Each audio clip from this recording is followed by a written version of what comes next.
ಪ್ರೊಸೆಸರ್ಗಳ ಕುರಿತು ಮಾಹಿತಿ.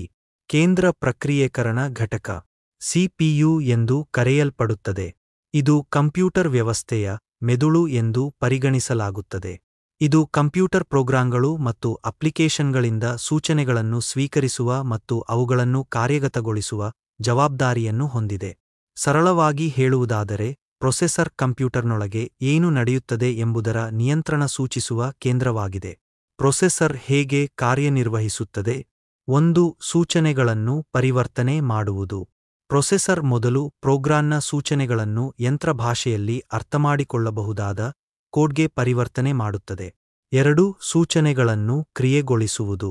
ನಂತರ ಪ್ರೊಸೆಸರ್ ಪ್ರತಿಯೊಂದು ಸೂಚನೆಯನ್ನು ಕ್ರಮವಾಗಿ ಕಾರ್ಯಗತಗೊಳಿಸುತ್ತದೆ, ಅಗತ್ಯ ಲೆಕ್ಕಾಚಾರಗಳು ಮತ್ತು ತಾರ್ಕಿಕ ಕಾರ್ಯಾಚರಣೆಗಳನ್ನು ನಿರ್ವಹಿಸುತ್ತದೆ. 3. ಡೇಟಾವನ್ನು ನಿರ್ವಹಿಸುವುದು.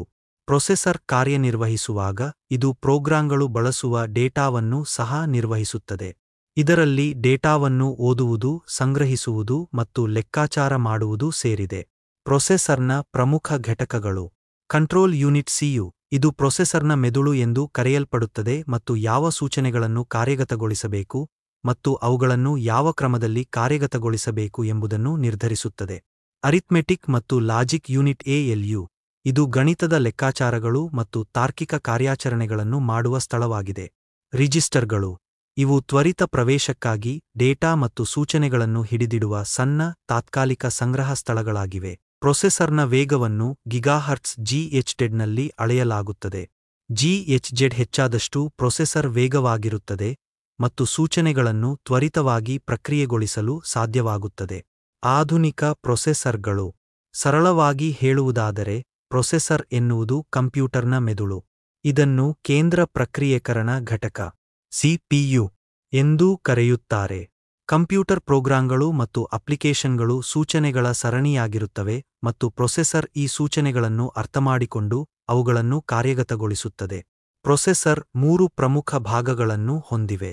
1. ಪ್ರೋಗ್ರಾಂ ಚಾಲನೆಯಲ್ಲಿರುವಾಗ ಅದರ ಸೂಚನೆಗಳನ್ನು ಪ್ರೊಸೆಸರ್ನ ಮೆಮೊರಿಯಿಂದ ಕ್ರಮವಾಗಿ ಕರೆಯಲಾಗುತ್ತದೆ.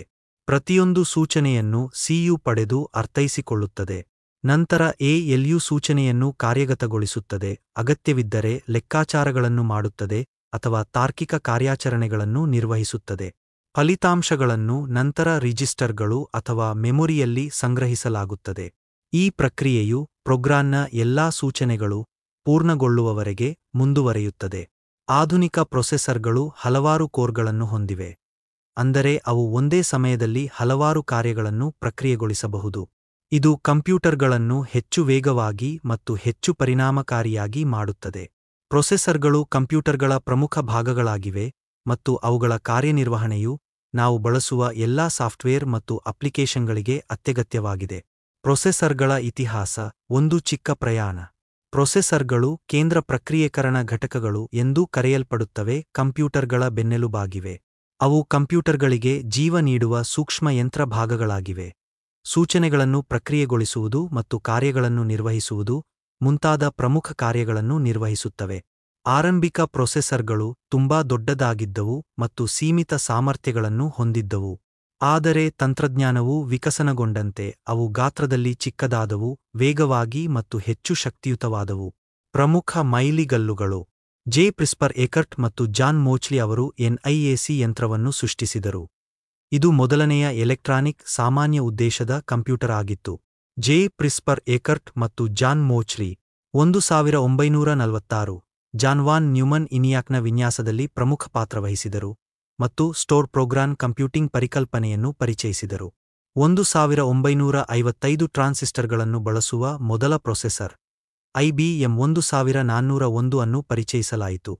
1965 ಇಂಟಿಗ್ರೇಟೆಡ್ ಸರ್ಕ್ಯೂಟ್ ಐಸಿ ಅನ್ನು ಬಳಸುವ ಮೊದಲ ಪ್ರೊಸೆಸರ್ ಫೇರ್ಚೈಲ್ಡ್ ಸೆಮಿಕಂಡಕ್ಟರ್ನ ಫೇರ್ಚೈಲ್ಡ್ 6800 ಪರಿಚಯಿಸಲಾಯಿತು.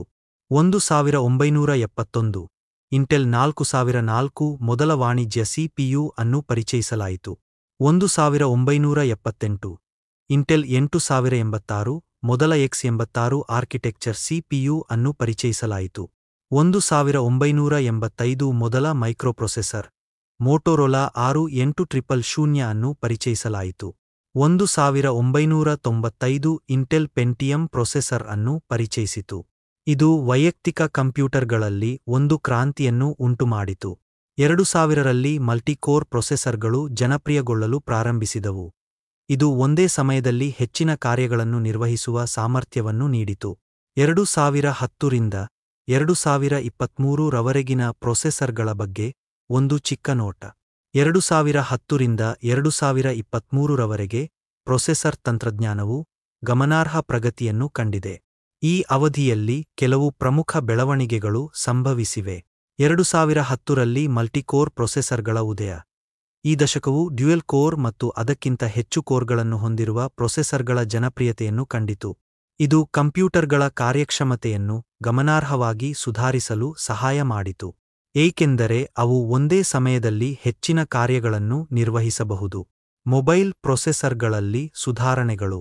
ಸ್ಮಾರ್ಟ್ಫೋನ್ಗಳು ಮತ್ತು ಟ್ಯಾಬ್ಲೆಟ್ಗಳ ಜನಪ್ರಿಯತೆಯೊಂದಿಗೆ ಮೊಬೈಲ್ ಪ್ರೊಸೆಸರ್ಗಳು ಹೆಚ್ಚು ಶಕ್ತಿಯುತ ಮತ್ತು ಪರಿಣಾಮಕಾರಿಯಾಗಿ ಮಾರ್ಪಟ್ಟಿವೆ. ಗ್ರಾಫಿಕ್ಸ್ ಪ್ರೊಸೆಸರ್ಗಳ ಜಿಪಿಯು ಏರಿಕೆ ಗೇಮಿಂಗ್ ಮತ್ತು ವಿಡಿಯೋ ಎಡಿಟಿಂಗ್ನಂತಹ ಗ್ರಾಫಿಕ್ಸ್ ಸಿಬ್ಬಂದಿ ಕಾರ್ಯಗಳಿಗೆ ಹೆಚ್ಚಿನ ಬೇಡಿಕೆಯಿಂದಾಗಿ ಜಿಪಿಯುಗಳು ಹೆಚ್ಚು ಮುಖ್ಯವಾಗುತ್ತಿವೆ. 2020ರಲ್ಲಿ ಎಐ ಮತ್ತು ಮೆಷಿನ್ ಲರ್ನಿಂಗ್ಗಾಗಿ ಪ್ರೊಸೆಸರ್ಗಳ ಅಭಿವೃದ್ಧಿ. ಕೃತಕ ಬುದ್ಧಿಮತ್ತೆ ಐ ಮತ್ತು ಮೆಷಿನ್ ಲರ್ನಿಂಗ್ ಅಪ್ಲಿಕೇಶನ್ಗಳ ಬೆಳವಣಿಗೆಯೊಂದಿಗೆ ಈ ಕಾರ್ಯಗಳಿಗೆ ಉತ್ತಮಗೊಳಿಸಲಾದ ಪ್ರೊಸೆಸರ್ಗಳಿಗೆ ಬೇಡಿಕೆ ಹೆಚ್ಚಾಗಿದೆ. 5G ನೆಟ್ವರ್ಕ್ಗಳಿಗೆ ಬೆಂಬಲ. 5G ನೆಟ್ವರ್ಕ್ಗಳು ಹೆಚ್ಚಿನ ಡೇಟಾ ವೇಗ ಮತ್ತು ಕಡಿಮೆ ವಿಳಂಬವನ್ನು ಒದಗಿಸುತ್ತವೆ. ಇದು ಹೊಸ ರೀತಿಯ ಪ್ರೊಸೆಸರ್ಗಳ ಅಗತ್ಯವನ್ನು ಉಂಟುಮಾಡುತ್ತದೆ. ಕ್ವಾಂಟಮ್ ಕಂಪ್ಯೂಟಿಂಗ್ನ ಉದಯ. ಕ್ವಾಂಟಮ್ ಕಂಪ್ಯೂಟಿಂಗ್ ಇನ್ನೂ ಆರಂಭಿಕ ಹಂತದಲ್ಲಿದೆ, ಆದರೆ ಇದು ಸಾಂಪ್ರದಾಯಿಕ ಕಂಪ್ಯೂಟರ್ಗಳಿಗಿಂತ ಗಮನಾರ್ಹವಾಗಿ ವೇಗವಾಗಿ ಕೆಲವು ಕಾರ್ಯಗಳನ್ನು ನಿರ್ವಹಿಸುವ ಸಾಮರ್ಥ್ಯವನ್ನು ಹೊಂದಿದೆ. ಕೆಲವು ಪ್ರಮುಖ ಪ್ರೊಸೆಸರ್ಗಳ ಉದಾಹರಣೆಗಳು. 2010 ಇಂಟೆಲ್ ಕೋರ್ i5200K.